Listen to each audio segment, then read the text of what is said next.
Hello students, आज हम लोग एरिथमेटिक प्रोग्रेशन के बारे में डिस्कशन करेंगे कि एरिथमेटिक प्रोग्रेशन होता क्या है और हम इससे रिलेटेड प्रॉब्लम कैसे सॉल्व करते हैं।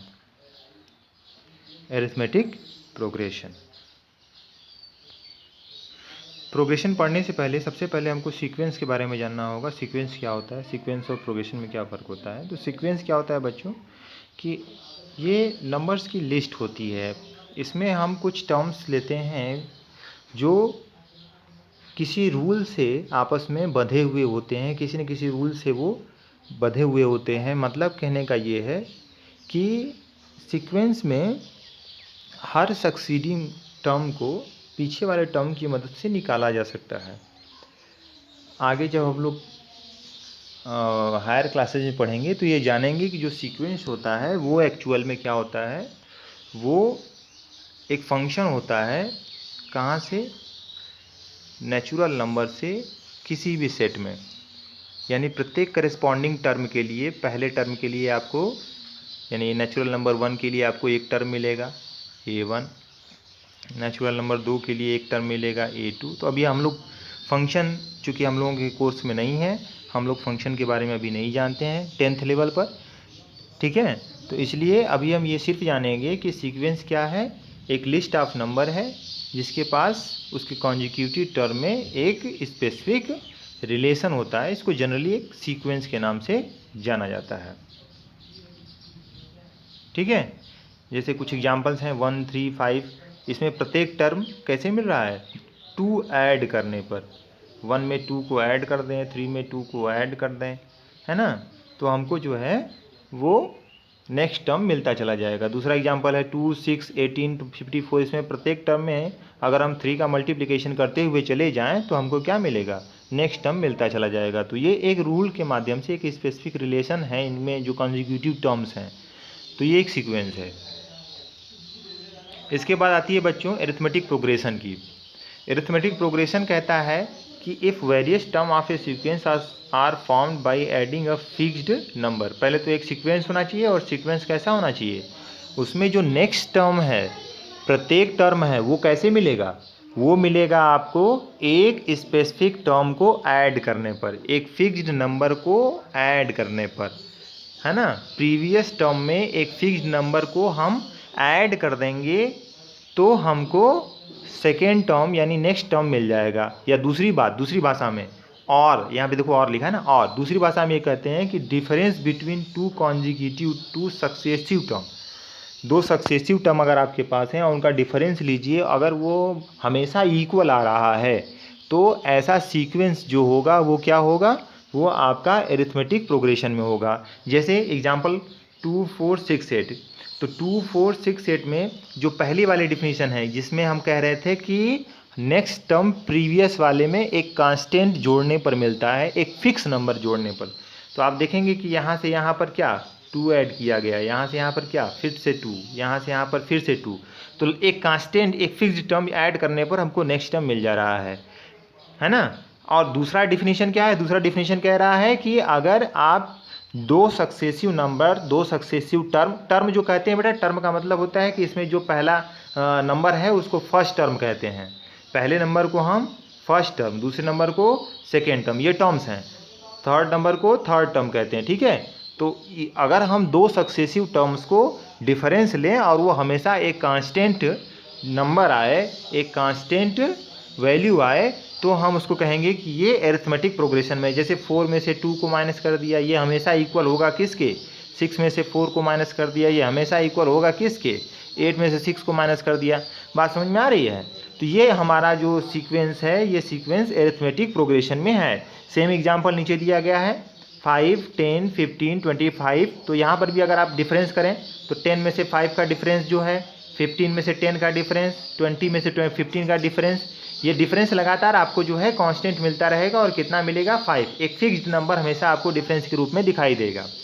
तो इसका मतलब ये है कि प्रत्येक टर्म में आप 5 को अगर ऐड कर रहे हैं तो आपको नेक्स्ट नंबर मिल रहा है। तो दोनों डिफिनीशन आपको अरिथमेटिक प्रोग्रेशन बताने के लिए यूज की जा सकती है, जिसमें हम ये कह सकते हैं कि अगर किसी सीक्वेंस में दो सक्सेसिव टर्म का डिफरेंस हमेशा एक फिक्स नंबर है तो वो हमेशा अरिथमेटिक प्रोग्रेशन में होगा। इसके बाद बात की जा रही है कि कुछ एग्जाम्पल, एक विजुअल एग्जाम्पल आपको दिया जा रहा है। विजुअल एग्जाम्पल के तौर पे अगर आप देखें तो सबसे पहले हमारे पास क्या है, एक सिंगल गेंद है ना, एक सिंगल गेंद है। इसमें हमने ये वाली जो गेंद है जिसको हम डिफरेंस कहेंगे, बाद में अभी आप बताया जाएगा कि ये जो डी होता है इसको कॉमन डिफरेंस कहते हैं। क्या कहते हैं? Common difference. अभी हम बताएंगे आगे किसको हम कॉमन डिफरेंस कहते हैं। ये कॉमन डिफरेंस इसलिए होता है क्योंकि प्रत्येक कॉन्जिक्यूटिव टर्म का जो डिफरेंस होता है वो कॉमन यानी एक फिक्स्ड नंबर होता है। जैसे पीछे भी आपने देखा था ना कि लगातार 5 आ रहा था, ये कॉमन है, इसका डिफरेंस भी कॉमन है, उसका डिफरेंस भी कॉमन है। तो वैसे ही इसको कॉमन डिफरेंस नाम दिया जाता है।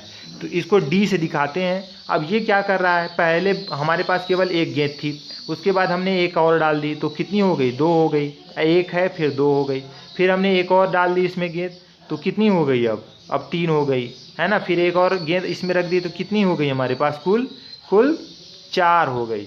बात समझ में आ रही है ना। तो लगातार आपको नंबर्स कैसे मिल रहे हैं, 1 2 3 4, है ना। इसमें अगर डिफरेंस देखो तो कितने का डिफरेंस है, डिफरेंस हमेशा 1 का है, ये हमेशा 1 का डिफरेंस बना हुआ है।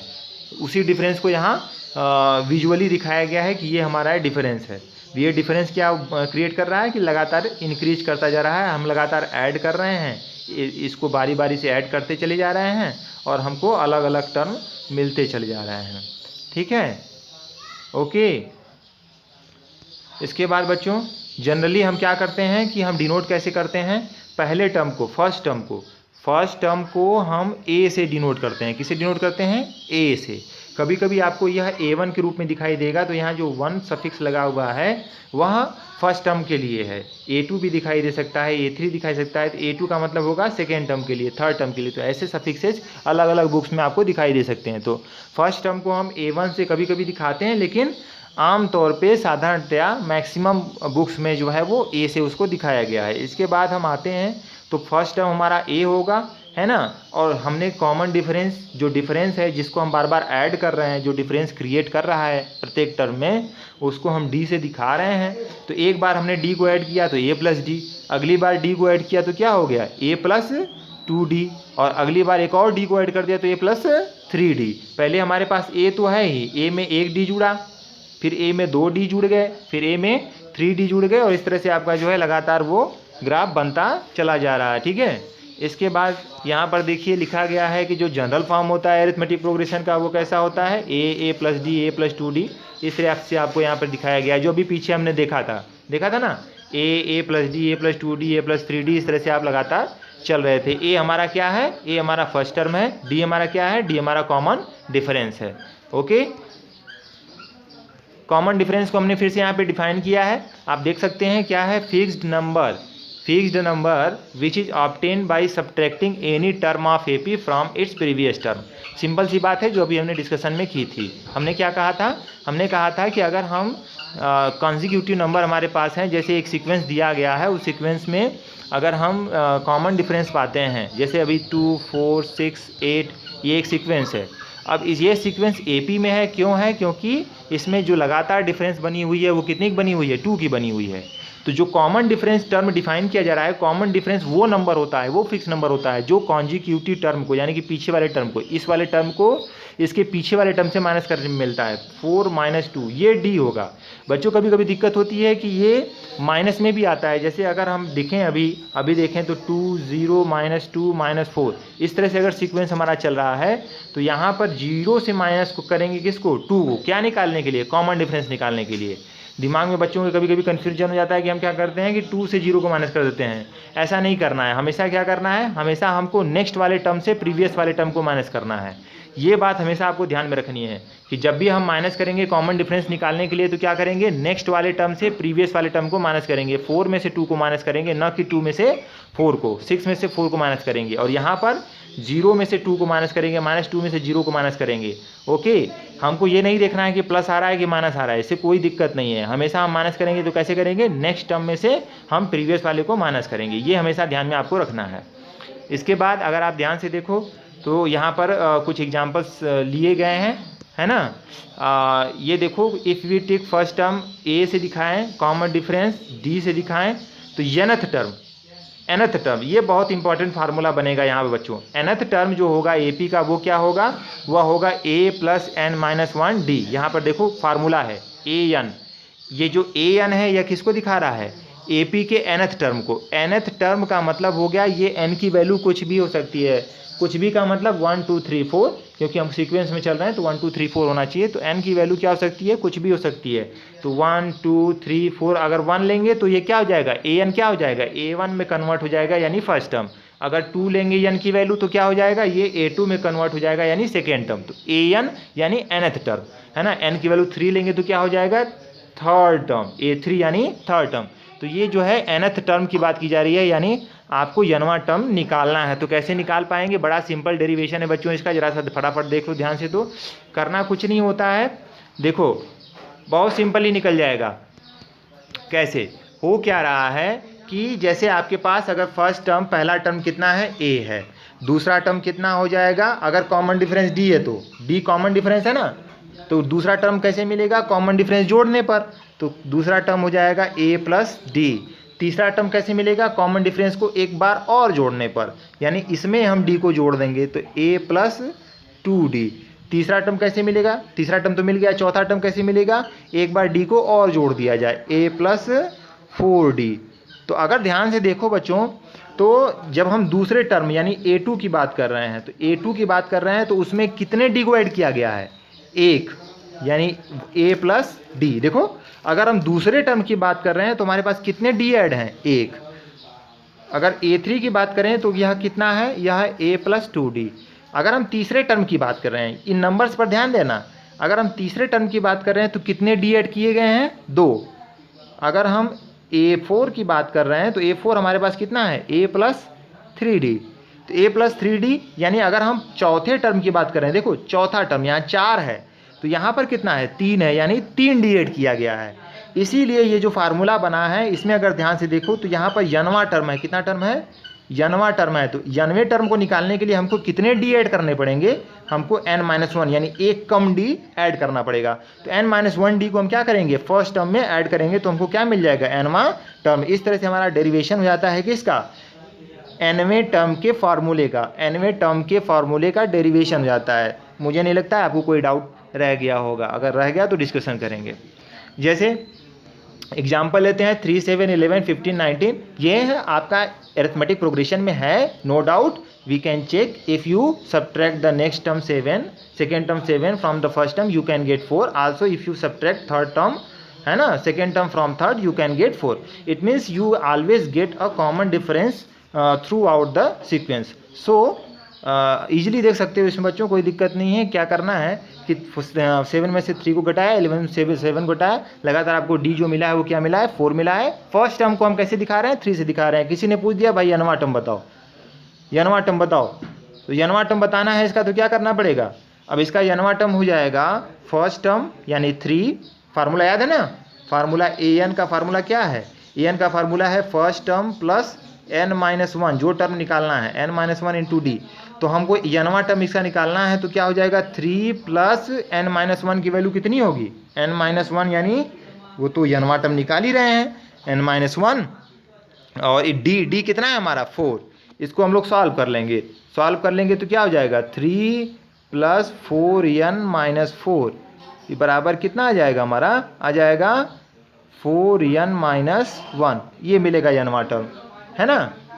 एक बड़ी रोचक बात इसमें नोट करोगे, जैसे ये नवां टर्म निकाला है ना, अब सपोज करो हमको दूसरा टर्म चाहिए, हमको इस सीक्वेंस का केवल ये बता दिया जाए कि फर्स्ट टर्म हमारे पास 3 है, कॉमन डिफरेंस 4 है, इसका दूसरा टर्म बताइए।